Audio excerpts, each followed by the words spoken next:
Welcome to Vortex TV and the Life with Collective Purpose episode series. Enjoy the show.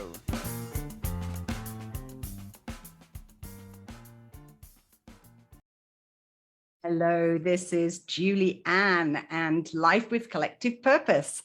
And today I am going to be talking about manifesting.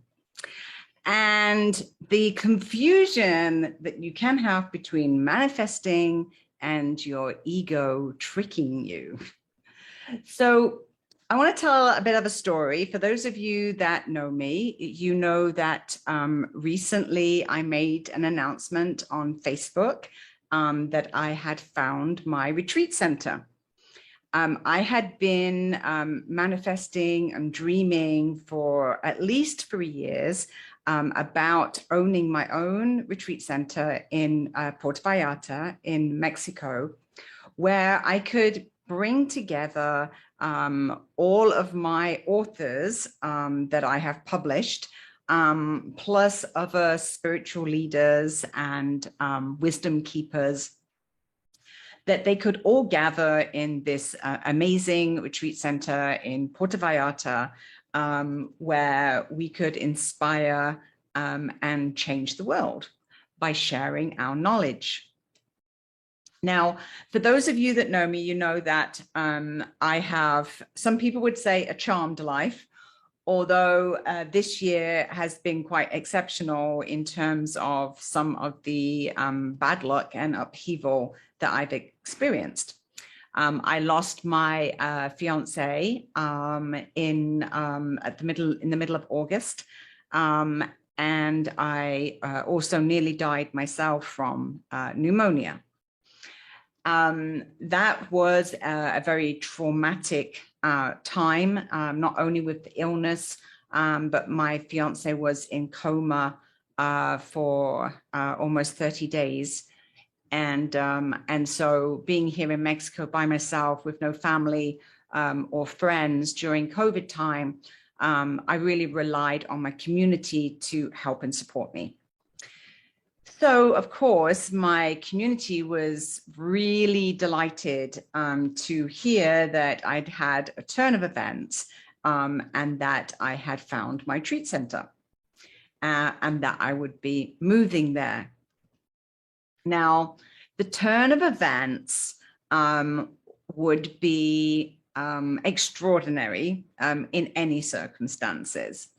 But the fact that this did not turn out to be the way I expected it to be makes it even more extraordinary. So let me tell you the story. So when my fiance died, his nickname was Azuka, which is sugar. He was a really extraordinary man, full of joy. And everybody that had met him was always happy when they were around him because he was just so joyful. Now, when he passed, I had quite a few people helping me to connect with him on the other side. And the theme that I had, doesn't matter who I was talking to, it was always around my safety, keeping me safe and keeping me happy. And so I had been, communicating with Azuka as I was going through the journey of grief. And I clearly remember that I was driving into Puerto Vallarta, into Old Town, and I'm in the car and I'm chatting along with Azuka. And I said to him, Azuka, I think I'm ready for a new partner. I feel very lonely. I miss you so much. I miss the company of somebody who's joyful all the time. I miss the companionship and the encouragement I miss the nurturing and the love. And I kind of gave up a whole list, of what my new partner would be, which would be all that Azuka was to me. Plus he would be a techie and he would be a handyman, because those were the two pieces that were, kind of missing from Azuka. And then I also said, it would be really, really good as well if he was, young and handsome and, all the things that, you want from a young and handsome man. So I put the word out there, and it seemed that as soon as I said that suddenly I was attracting a lot of connections with young men. And that can be unusual in Puerto Vallarta. It's not that easy for a single woman to actually meet a straight guy in Puerto Vallarta. So anyway, I just decided that if I just really focused on manifesting my dream partner and manifesting my retreat center, that these would be two areas that would bring a lot of joy and a lot of happiness into my life.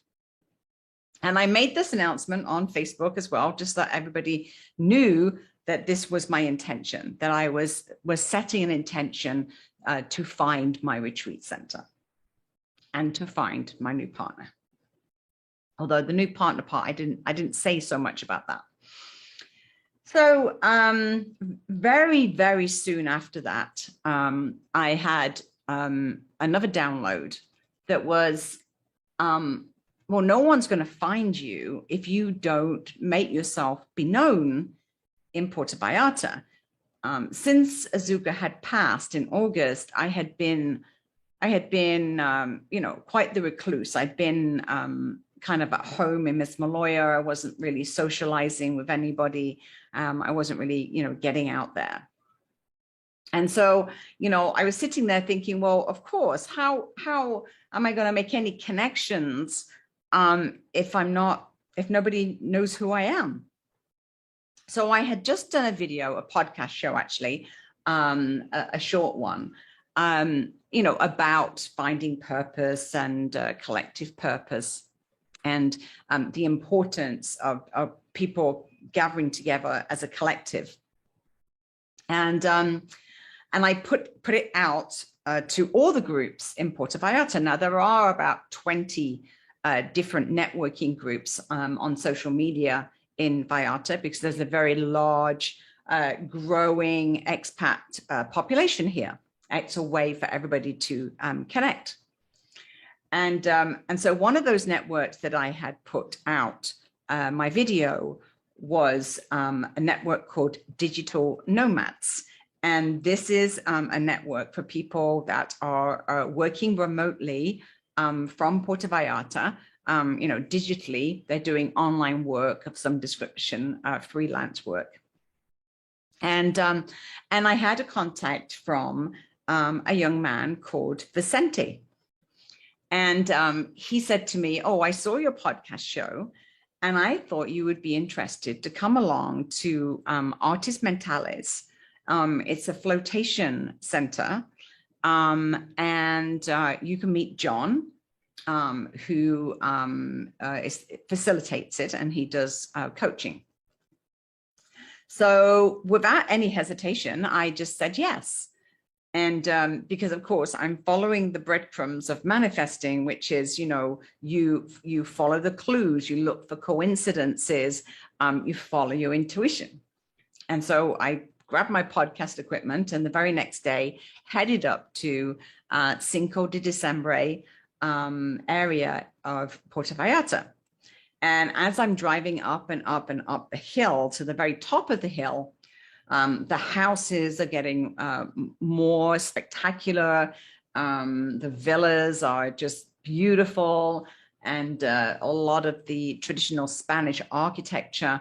And of course, as you went further and further up the mountain, you were getting a more and more spectacular view of the Bay of Banderas and all of the downtown of Puerto Vallarta.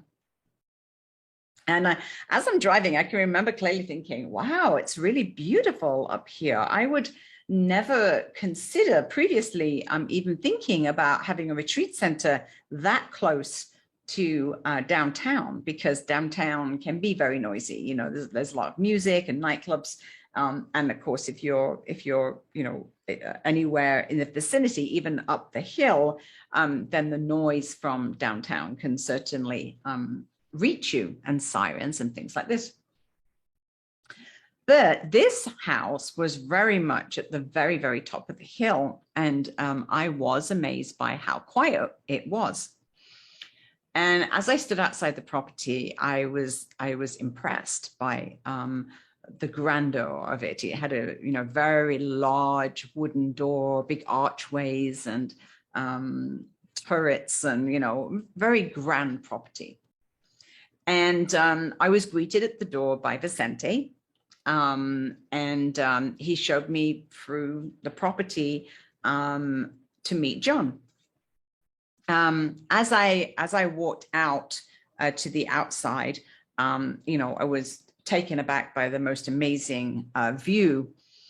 And John introduced himself to me, and as I'm looking around the property, I happened to look over you know, the edge of the building, and there was a casita, and I said, "Oh, that's is that your property as well?" And he said, "Yes, that's the casita. It belongs to the property, and in fact, our tenants have just moved out. If you know anybody who's interested in renting." Of course, my mind is going like crazy, because this is the first time I had seen this area, and I was impressed by the area. I said, "Oh, actually, you know, I may be interested myself." Anyway, we continued to talk, and as a continuation of that conversation, I had mentioned the reason why I was thinking of moving was because my fiance had died, and I was now living in this quite large property by myself in Miss Maloya, which is, you know, it's in the jungle. It's very isolated. Great if you're a couple, not so great if you're by yourself. And then as I told him that story, John said to me, "Well, that's a coincidence, because I actually lost my partner, Sandy, around the same time." And I said, "Wow, that's amazing. Well, that's an amazing coincidence." And just as I said that, there was a large bumblebee that kind of buzzed in front of my face, and I had used this in meditation as a sign. You know, if I was going down the right path towards manifesting my dreams, this sign would be there. So I'm looking at all these coincidences, and then John said to me, in fact, Sandy had said to me when she passed, because I said to her, "You know, what's going to happen to this place after you leave? You know, you're the one that's been bringing all the customers. You're the one that's been bringing the energy and the light. You know, I don't know how to run this retreat center. What's going to happen?" And she had told him, "Don't worry, a woman will be coming along. She's going to take care of everything, and she's going to bring a lot of light and energy and people to the retreat center." And so then he kind of looked at me and he smiled and he said, "And there you are." So I kind of laughed and showed me around the building. It was 6 bedrooms. It had a really large living room space. You could easily fit 100 people. And immediately I can see the picture of events there. I can see, you know, like a Sunday gathering of spiritual people. I can see music events. I can see salsa events. I can see writing retreats. I can see spiritual gatherings. I could see pool parties. You know, there was all these things that I was visualizing, you know, art therapy retreats and meditation and dance classes and yoga, and, you know, like literally it was like a vision that I could see. And so I took that as a sign. I took that as a sign that my dream for a retreat center was manifesting. And John was encouraging me and saying, you can just come and do what you want with this building. I just have one room in this property. And with Sandy not being here, there's no business, the place is dead. So you're welcome to come here. You can stay in the main house if you want. You can rent the casita, just whatever works. And I was like, wow, that was easy. Here's my retreat center. I haven't even had to purchase it or spend any money, and basically being given free reign of this place. So it was kind of a no-brainer. So I immediately thought, okay, that's it then. So I'm going to pack up Miss Malloya, pack up the apartment. It was on a lease, so I had 6 months left of my lease agreement. So I started getting the word out to sublet to one of my friends for the rest of the period, and I started to pack up. I very quickly started the move to the retreat center and the casita, and started investing a lot of money in creating a home in the casita. Painting it, decorating it, organizing, and quite quickly started to discuss and organize what was needed to be done to the main house, so that I could start bringing people in, and even started to look at events as close as the last week of December, and started to put it on the website and everything. So, this was the done deal. This was the Influence Publishing Retreat Center. My dream had come to life. I had manifested my dream retreat center. Now, in the meantime, as I'm going, backwards and forwards, and John and Vicente were extremely helpful, because I was still at that time in quite heavy grief. Azuka had not passed that long ago, and it was difficult for me to maintain, all that was happening, and to continue with the grief journey, as well as now cope with this extra chaos of moving house. So John and Vicente were very helpful in terms of being supportive and loving. John said, this is your new family, you never have to be alone again. Vicente was very helpful. He was coming to the house and helping me move things, and helping me clean up the casita. And kind of before I knew it, Vicente had become a very good friend. He was coming down to the casita. We were having a glass of wine at nighttime as we were organizing the house. We were having very deep spiritual conversations. I was sharing all my dreams for the retreat center, and we started to get quite close. Then things started to crumble, and it was a very strange situation, because John started behaving a little strangely. Now I realized he was also in heavy grief, and so that's not a good situation. Emotions are running high. But I decided to kind of back off. I'm like, okay, maybe I'm putting up too much pressure in terms of getting things up and running too quickly at the retreat center. The next thing I know is I received an eviction notice, basically saying that the big house had been sold, and therefore the casita had been sold, and I needed to leave the property. Now, of course, at this point, I'm just like, what? This is my dream.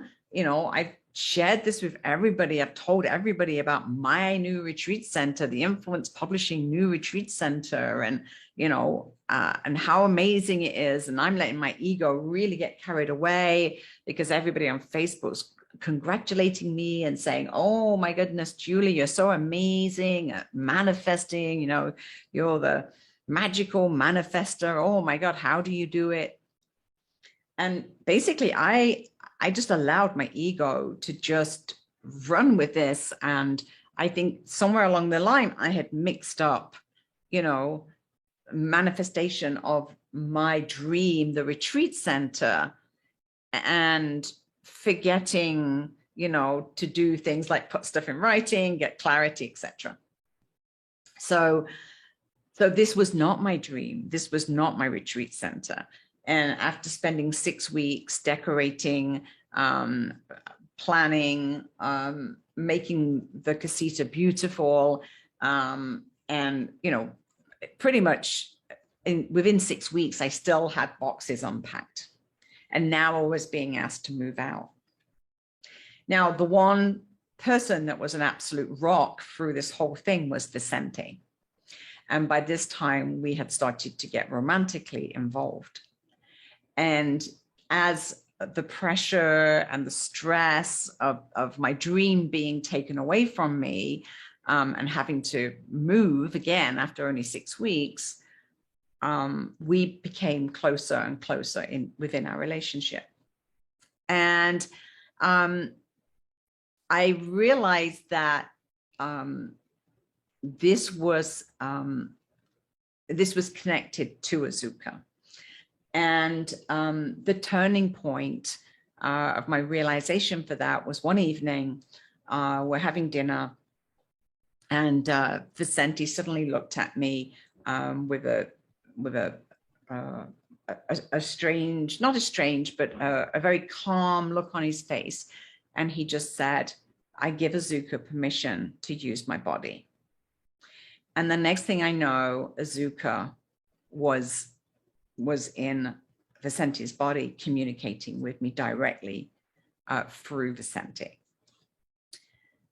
Now, this has happened a few times since, and we've got help in terms of supporting us in that communication, but realizing that this whole story of manifesting a retreat center was never about the retreat center. It was only my ego that made it about the retreat center. In the meantime, my relationship with Vicente and Azuka was blossoming, and my spiritual relationship was blossoming. But I was letting my ego distract me from all of that was happening as well because of the retreat center. So the minute I let go of the retreat center and said, this is not actually my retreat center. This was never about the retreat center. This was always about Azuka and Vicente. And now I realize that when it comes to manifesting is really a manifestation of our spiritual journey, our path. And my path is a much bigger path than I ever realized it was. And in order for me to do that, I've now been shown a new soulmate, a spiritual partner, which is also very connected to Azuka. So I've now got that strong connection with Azuka, but also now with my new partner, Vicente. And together we're having very deep spiritual conversations about the new generation of healers, which is Vicente. And the partnership of the two generations joining together, this is the evolution of healers, the evolution of spiritual leaders. So it's a very significant path of my personal journey, my personal spiritual journey. And now I am back in Miss Maloya, back in my old apartment, and just delighted to be back here.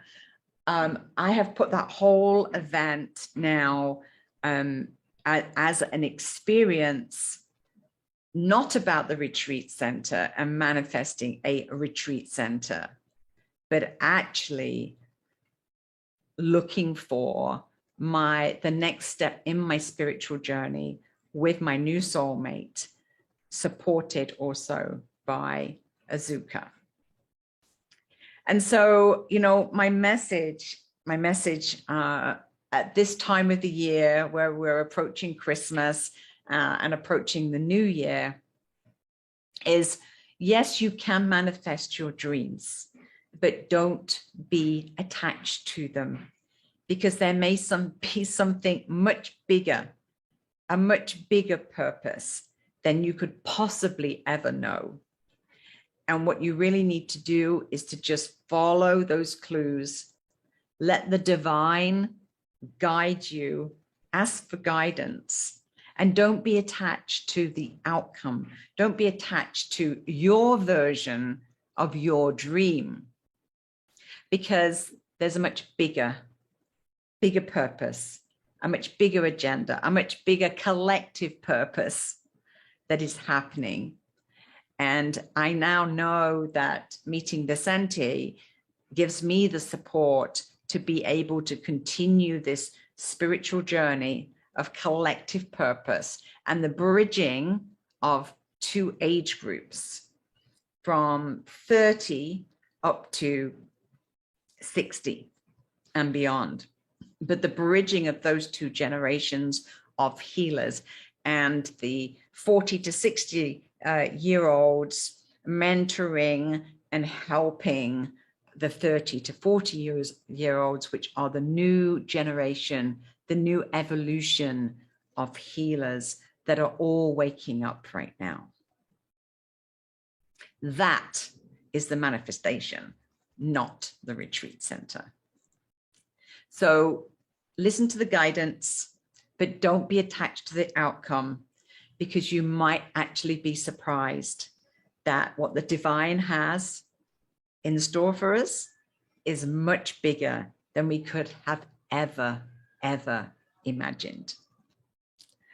Thank you, and keep living life with collective purpose. Bye for now. Thank you for watching this Life with Collective Purpose episode. For more information on Julie Ann and the House of Influence, visit our website at houseofinfluence.mx.